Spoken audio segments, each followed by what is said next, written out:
أسعد الله أوقاتكم بكل خير.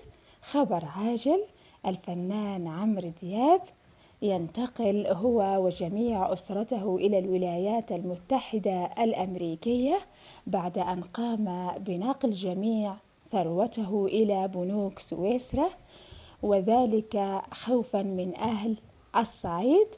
ومن المصدر يقول أنه فر هاربا هو وأسرته وأهله جميعا إلى أمريكا، وذلك خوفا من أهل الصعيد بسبب الصفعة التي قام بها ضد الشاب الذي أراد أن يتصور معه، أسامة، الشاب المصري المسكين الذي صفعه الهضبة بدون أي ذنب. ذنبه الوحيد أنه أراد فقط أن يتصور معه،